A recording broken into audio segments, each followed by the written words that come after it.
Hello and assalamu alaikum and welcome to Grassroots Cricket. This is Hijab Zahid and I have with me a very young and exciting Pakistani talent, Tuba Hassan. Tuba, welcome to Grassroots Cricket. Thank you कैसी सो हो much. आप? अल्हम्दुलिल्लाह ठीक ठाक, आप बताएं। All good.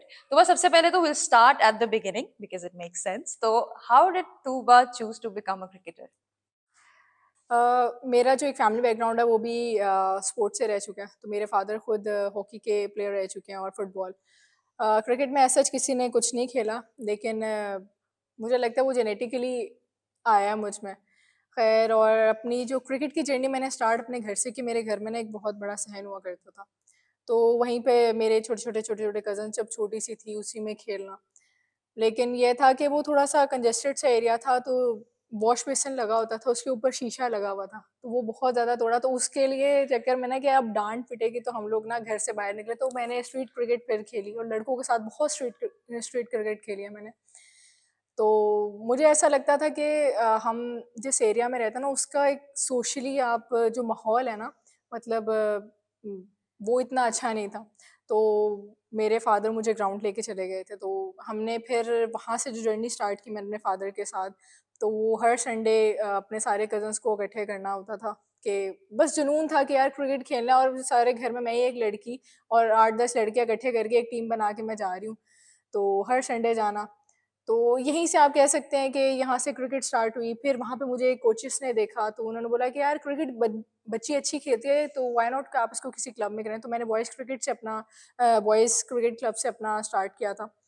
तो वहाँ से लेते-लेते अब जर्नी, क्योंकि मुझे फिर वहाँ पे आइडेंटिफ़ाई मेरे कोच ने किया, जो कि एलसीडब्ल्यू में होते हैं, कोच सर शाहिद लतीफ़।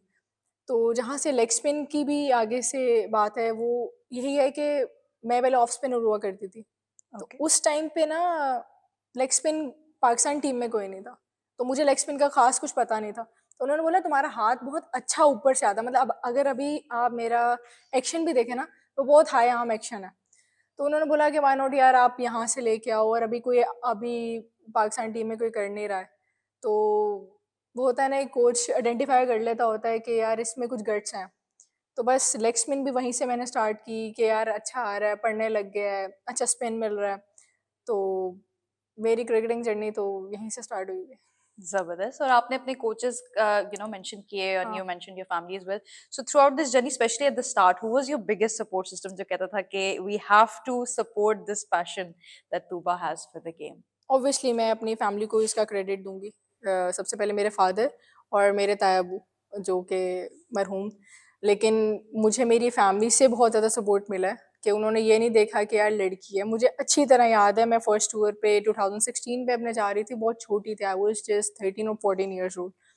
सो उस टाइम पे मुझे अपने बड़े पापा की एक बात याद है, उन्होंने बोला था कि घर से निकल रही हो, ये मत समझना तुम्हारे पीछे कोई नहीं है, तुम एक एज़ अ मर्द बन के निकल रही हो। क्योंकि ऑब्वियसली सोसाइटी का प्रेशर है, हर चीज़ है, अब लड़की है, किसी ने अगर इतनी अपॉर्च्युनिटी मुझे मिल रही है, तो ये एक बहुत अच्छी चीज़ थी कि मेरे बैक पे पूरी सपोर्ट थी मेरे लिए, तो मैं पूरा क्रेडिट अपनी फैमिली और फ्रेंड्स को दूँगी। बिल्कुल and as a woman I understand कि कितना एग्ज़ैक्टली, क्योंकि जरूरी है ये सपोर्ट हाँ, सिस्टम आपके लिए to exactly. Reach somewhere and now coming to the present अब अगर हम करंट तूबा की बात करें the star the rising star that she is so अभी we have seen you come back into the team और एक हुँ, हुँ। excellent comeback आपने किया so how does that feel how do you feel about coming back into the team और जो जो time आपने बाहर गुजारा was that mentally थोड़ा challenging था मेरे ख़्याल से थोड़ा नहीं, काफ़ी ज़्यादा चैलेंजिंग होता है, क्योंकि अगर आपको कमबैक करना है तो आपको फिर इस पोटेंशियल पे नहीं, इस पोटेंशियल पे आके आपको कमबैक करना पड़ता है, तभी आप कम्पीट करके अपनी जगह बनाते हो।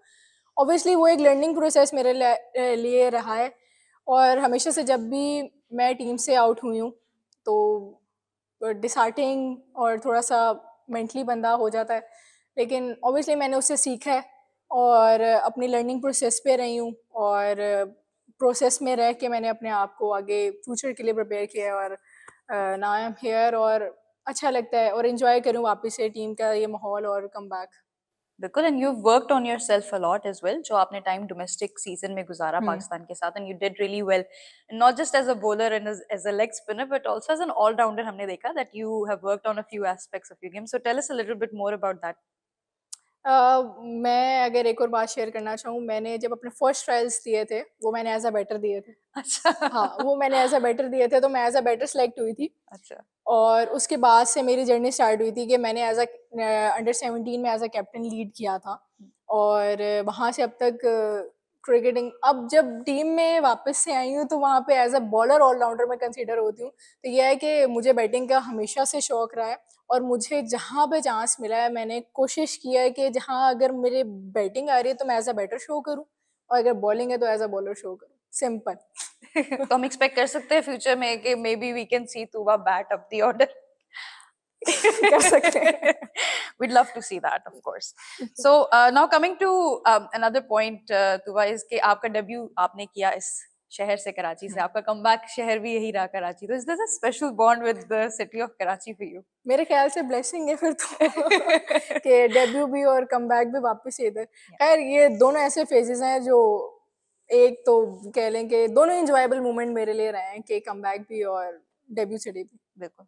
कौन सा ऐसा फॉर्मेट है तुवा जो आप ज्यादा पर्सनली एंजॉय करते हो खेलना? आपको लगता है कि that suits your game a lot more? Is it one day internationals और टी20s? मैंने अपना डेब्यू T20 में किया था, तो मैंने उसको जितना एंजॉय किया, मैं आपको शायद वो एक्सप्लेन भी नहीं कर पाऊंगी। सीरियसली, क्योंकि मतलब T20 एक शॉर्टेस्ट फॉर्मेट है, और मतलब मेरी ना अपनी ग्राउंड में एनर्जी ऐसी होती है कि मुझे मेरा कप्तान आके बोलता है, एक सेल अपना कम कर लो। मतलब वो सेल से मुराद ये है कि मैं इतनी चार्ज होती हूँ कि बस या मतलब मेरे साथ कोई थर्ड पे खड़ा हुआ है, सामने खड़ा हुआ है, उसको छेड़खानी मैंने करते रहना होता है। तो मैं इंजॉय ज़्यादा T20 फॉर्मेट इसलिए भी करती हूँ, और ज़रा वनडे फॉर्मेट है, थोड़ा बड़ा फॉर्मेट है, उसमें थोड़ी एनर्जी सेव करके भी रखनी पड़ती है, ग्राउंड में देना है, थोड़ा सा भी हुआ तो कप्तान ने डांट देना। तो ये है कि अब जैसे कि मैंने वापस से, मतलब मैं अपना सेकंड ओडीआई खेली हूँ अगेंस्ट वेस्ट इंडीज़, और कंसेक्टिव 3 ओडीआईस खेली हूँ। तो मेरे लॉन्गेस्ट फॉर्मेट मैंने फर्स्ट टाइम खेला है, मतलब फर्स्ट मैंने ऑस्ट्रेलिया में खेला था। तो इस फॉर्मेट की ख़ास बात यह है कि आप जितना कंसिस्टेंसी पे और अपनी कमांड्स पे फोकस करके अपनी टीम के लिए बेहतर कर सकते हो। ये एक फॉर्मेट मैं समझती हूँ कि ये एक ऐसा फॉर्मेट है कि आप अपने आप को टेस्ट कर रहे हो। तो मेरे लिए ये वाली सीरीज़ और ये फॉर्मेट भी मतलब बेहतरीन रहा है, और मतलब पर्सनली मैंने इसको बहुत ज़्यादा एंजॉय किया। बिल्कुल, और हम तो चाहते हैं कि आप दोनों ही फॉर्मेट में उतनी हाँ, सक्सेसफुल रहें। और but we love to see that energy, by the way, just so you know. तो थैंक हमें वो एनर्जी बहुत अच्छी लगती है, so we would not ask you to bring it down at all. But ये कि T20 फॉर्मेट की जब हम बात करते हैं तो वी नो कि the game evolves a lot. बहुत जल्दी जल्दी गेम में नई नई चीजें आ जाती हैं, नए नए रूल्स आ जाते हैं, गेम बहुत जल्दी चेंज होती है। So how important is it for you as a bowler कि आप नई नई वेरिएशंस के ऊपर काम करो और नए स्किल्स जो है वो पैदा करो? ऑब्वियसली T20 क्रिकेट इतनी फास्ट हो गई है, और इसमें जब तक आप वेरिएशंस बीच में नहीं करोगे, तो मेरे ख्याल से बॉलर की ही मतलब इधर पनिशमेंट होगी। वो फिर बैटर कोई नहीं छोड़ता, क्योंकि T20 फॉर्मेट में अब हम 150, 180, 200 के टारगेट पे पहुंच गए हैं। तो यहाँ पे जितनी वेरिएशंस और मतलब बैटर के माइंड से खेल रहे हो ना, जब तक कि अपनी डोमिनेंसी अपने बैटर पे चला रहे हो, तो आप सक्सेसफुल हो, वरना आप पिट जाओगे। ठीक, फेयर इनफ। और अगर हम बात करें कि आप, हमारी तो खैर बहुत सारी हैं, आपकी अपनी कौन सी ऐसी फेवरेट परफॉर्मेंस है जो आप याद रखते हो कि दिस इज समथिंग, अभी तक so far, of course you have a long career ahead of you, कि मेरी ये परफॉर्मेंस जो है ये मेरी पर्सनल फेवरेट है? मैं अपनी हमेशा डेब्यू की बात करूँ, क्योंकि उसके बाद मेरे ऐसे फिगर बने नहीं T20 में। बट बाकी अगर मैं अपनी ओडीआई की बात करूँ, तो वो मेरी फेमस तो और मतलब फेवरेट तो नहीं है, बट मेरी अगर मैं तीनों ओडीआईस में देखूँ, मेरी कंसिस्टेंसी ऐसी थी 38, 38, 38, मतलब तीनों मतलब मैचेस में वो रही है। तो ये है कि दोनों ही अभी तक फेवरेट चल रहे हैं मेरे। और जब आप इस सेटअप में होते हो तो इस टीम के, नेशनल टीम के खास तौर पे, who is that one player और द पर्सन, और may be you know multiple people who do, जिनको आप देखते हो, जिनको आप लुक अप करते हो for inspiration and for help, for motivation in team या in the overall? Team? In the team, मेरे ख्याल से जो इंस्पिरेशन रही हैं वो बिस्मा बाजी, ठीक है, उनके साथ मेरा बॉन्ड भी काफ़ी अच्छा था। और बाकी अगर मैं अपने क्या कहते हैं एज मेट्स की बात करूँ, वो फातिमा सना है जिसके साथ मेरा रहा है, वरना डियाना बेग हमेशा से डिस्ट्रैक्ट करती हैं मुझे आके। बाकी ओवरऑल स्पिनर्स में मेरा सादिया बाजी, नशी, मतलब इन लोगों के साथ मेरा काफ़ी अच्छा बॉन्ड रहा है। और अगर ओवरऑल बात की जाए क्रिकेट वर्ल्ड की, तो who inspires you as a player a lot? Inspire मैं अपने हमेशा फादर की यहाँ पे कोट करूँगी, मतलब मुझे इंस्पिरेशन मतलब आइडियल भी, मतलब हमेशा से कभी मैं बैकफुट पे जाने का सोचूं ना, तो मैं ये सोचती हूँ हमेशा से, यार मैंने यहाँ पे स्टार्ट क्यों लिया था, मैं इधर इस गेम में क्यों आई थी। तो मेरे ख्याल से मुझे वो एक चीज़ ये हिट करती है। और मैं अगर इंस्पिरेशन की बात करूँ, तो वो मेरे लिए ये नहीं कि मैं किसी एक बंदे को फॉलो कर रही हूँ।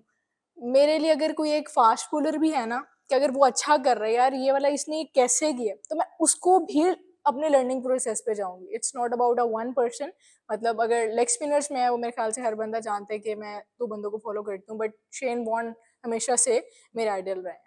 जबरदस्त। And who is your dream wicket? सोचा है कभी इस बारे में कि ये वाला जो प्लेयर है, अगर मुझे कभी मौका मिलेगा, that's my dream wicket that I have to achieve? मैंने सोचा तो नहीं है, लेकिन मेरे ख्याल से मेरी हर वो ड्रीम विकेट होगी जितने मैं वर्ल्ड क्लास प्लेयर्स को आउट करूँ। Do you have a list? तो इसका मतलब है एक विकेट बहुत नहीं है, बड़ी यू हैव लिस्ट अ है। होल लिस्ट हाँ, of world class her team players. में अलग-अलग लिस्ट है। Zabardast. So, Tuba, I will, thank you for your time and, end this conversation. It's very lovely conversation on the note कि we want to know कि जब Tuba retire हो, हुँ, long, long time in the future. क्या What, पता। so, what do you wish कि आप क्या उस टाइम तक अचीव कर सकते हो अपने लिए, पाकिस्तान के लिए? क्या आपका ड्रीम क्या है? मेरा हमेशा से एक पैट्रियट हमेशा से रहा, मतलब अगर मैं एक नेशनल एंथम भी सुनती हूँ ना, तो मुझे गूज़बम्प्स आते हैं। तो वो एक मैं समझती हूँ कि जब मैं अपने करियर का एंड करूँ, तो वो जज़्बा और वो जो एक पाकिस्तान के लिए मेरी मोहब्बत रही है, वो हमेशा बरकरार रहे और मैं इस एंड पे और अपने इस अच्छे नोट पे एंड करूँ। और बस मुझे लगता है मुझे यहीं पर एंड करना चाहिए। Do you want to become like a World Cup winner or something? मेरे लिए यही रहे कि मैं प्रॉपर ऑलराउंडर की, मतलब टॉप ऑलराउंडर्स में आऊँ और अपने आप को as an ranking top 10 ranking top 5 और इस रैंकिंग में देखूँ और जितने मैं वर्ल्ड कप्स और अपने पाकिस्तान के लिए हमेशा जीत ला सकूँ। मेरे ख्याल से ये इम्पोर्टेंट एक प्लेयर के लिए होता है कि उसने अपने पाकिस्तान के लिए कितना सर्व किया। Thank you so much, Tuba. Thank you for your time and the lovely conversation. Thank you so And we much. wish you the best of luck for the upcoming World Cup as well. Thank you so Thank you. Much.